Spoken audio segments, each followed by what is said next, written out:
तो hi everyone, आज की क्लास में हम वृत्त से संबंधित जितने भी फॉर्मूले हैं उन सब चीज़ों को हम समझेंगे। वृत्त में जितने भी फॉर्मूले होते हैं, जितनी भी कंसेप्ट थ्योरी होती है, उन सब चीज़ों को समझेंगे। तो जैसे कि हमने वृत्त बनाया है, वृत्त एक सर्कल ड्रॉ किया है।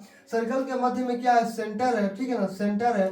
और सेंटर से एक ऐसी रेखा जो वृत्त की परिधि को टच कर रही है, ये क्या है? ये त्रिज्या यानी आर है, ठीक है ना।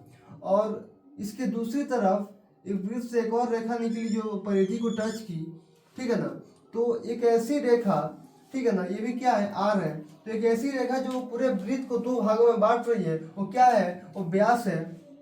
यानी सबसे बड़ी वृत्त की सबसे बड़ी जीवा क्या होती है? व्यास होती है, ठीक है ना। तो व्यास इक्वल टू होता है डी इक्वल टू कितना होता है? 2r होता है। क्या होता है? 2r होता है, ठीक है ना।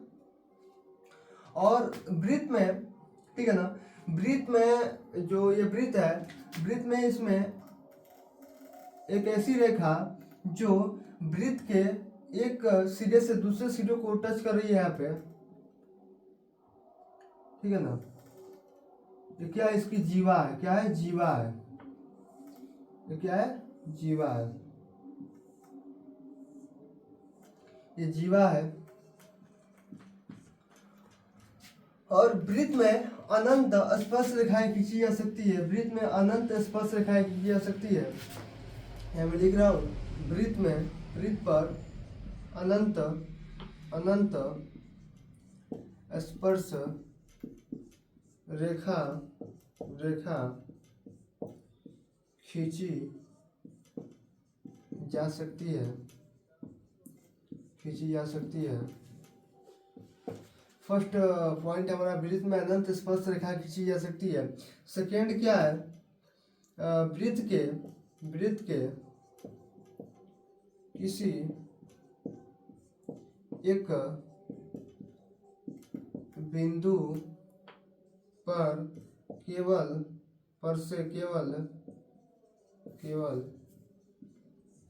एक ही स्पर्श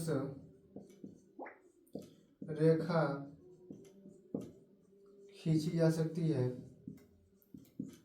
खींची जा सकती है।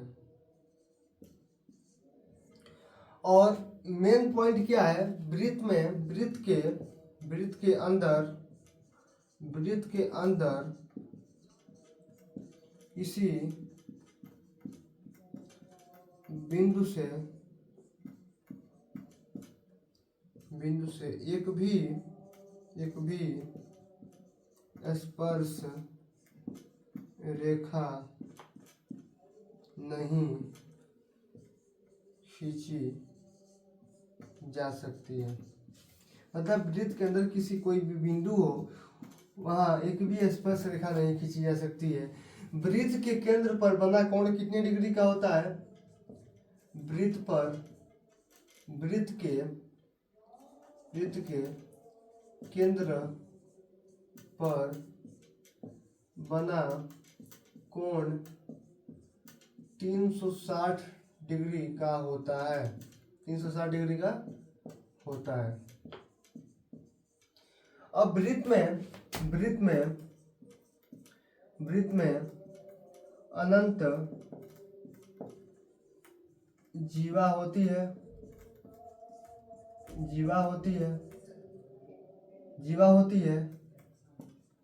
वृत्त में अनंत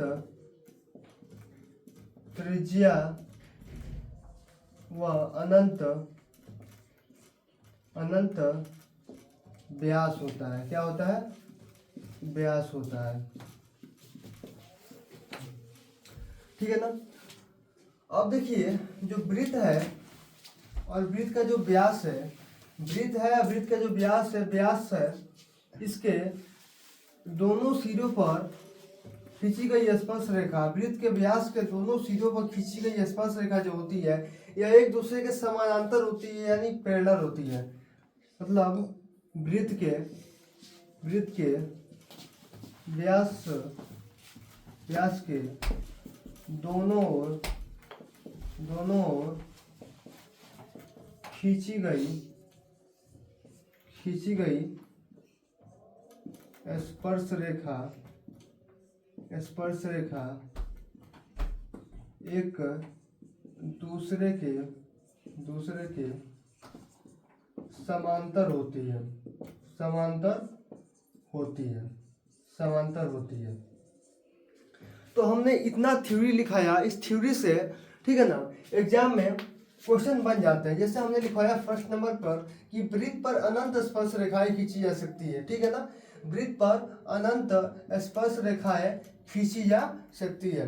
वृत्त के किसी एक बिंदु पर से केवल एक ही स्पर्श रेखा खींच सकते हैं। मान लीजिए वृत्त पर कोई एक यहाँ बिंदु है, इधर से हम एक ही स्पर्श रेखा खींच सकते हैं।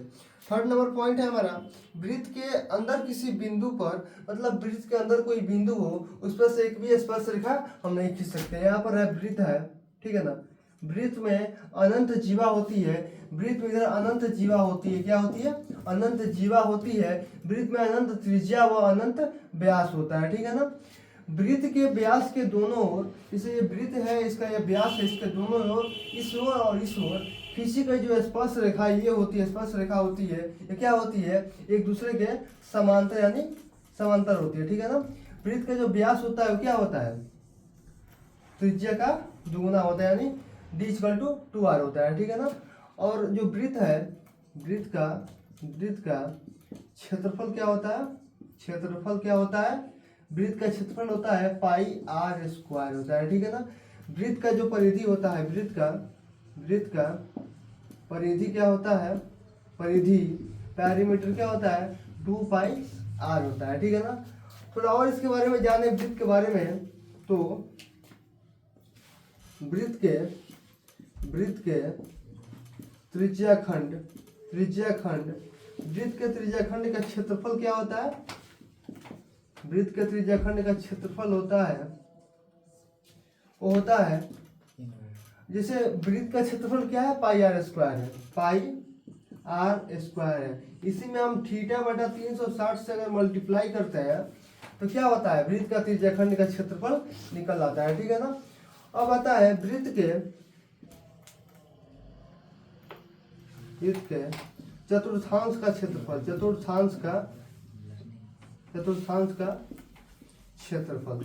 इसमें भी कुछ नहीं है दोस्त, इसमें भी जो वृत्त का क्षेत्रफल है πr², इसमें हम 1/4 से गुणा करते हैं तो हमारा वृत्त के चतुर्थांश का क्षेत्रफल निकलता है, ठीक है ना। त्रिज्याखंड के संगत चाप की लंबाई क्या होती है, संगत चाप की लंबाई वो होती है θ/360 गुणे जो वृत्त की परिधि होती है 2πr, वही क्या होती है 2π, यानी वृत्त की परिधि 2πr में अगर हम θ/360 से गुणा करते हैं तो हमारे त्रिज्याखंड की संगत चाप की जो लंबाई है वो निकलती है, ठीक है ना। अब एक लास्ट बचा हुआ है वृत्तखंड का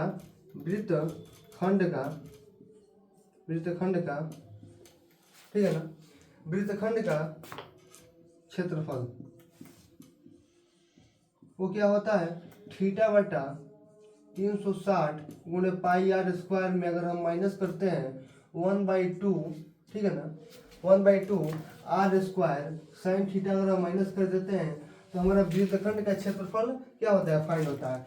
तो हमने आज इतनी चीज़ों को बताया, पूरा जो वृत्त से संबंधित जो भी फार्मूले बनते हैं, ठीक है ना, वृत्त की परिधि बनता है, फार्मूला है, वृत्त का क्षेत्रफल है, वृत्त के त्रिज्याखंड का क्षेत्रफल है, वृत्त के चतुर्थांश का क्षेत्रफल है, त्रिज्याखंड की संगत चाप की लंबाई का जो फार्मूला है, और वृत्तखंड का क्षेत्रफल है। तो वृत्त से संबंधित यही जो है इम्पोर्टेंट महत्वपूर्ण जो है फार्मूले हैं, तो इन सबको आप एक बार याद कर लीजिएगा, ठीक है ना। यह मोस्ट इंपॉर्टेंट फार्मूले है, जो क्या है, कंसेप्ट है, क्या है, कंसेप्ट थ्योरी है। डायरेक्ट एग्जाम में मतलब पूछता है, डायरेक्ट एग्जाम में क्या होता है, पूछ देता है, ठीक है ना। तो चलिए आज की क्लास में आज हम इतना तक ही रखते हैं और मिलते हैं नेक्स्ट क्लास में, जिसमें हम पूरा मतलब जैसे मैंने शंकु पढ़ा दिया है, ठीक है ना, बेलन, गोला, अर्धगोला, अर्धवृत्त, ठीक है ना, इन सब विषयों पर चर्चा होगा। और जो लास्ट में बचता है प्रायिकता बचता है, सांख्यिकी बचती है, इन सब विषयों पर चर्चा होगा, ठीक है ना। तो मिलते हैं अगले क्लास में, तब तक के लिए थैंक यू।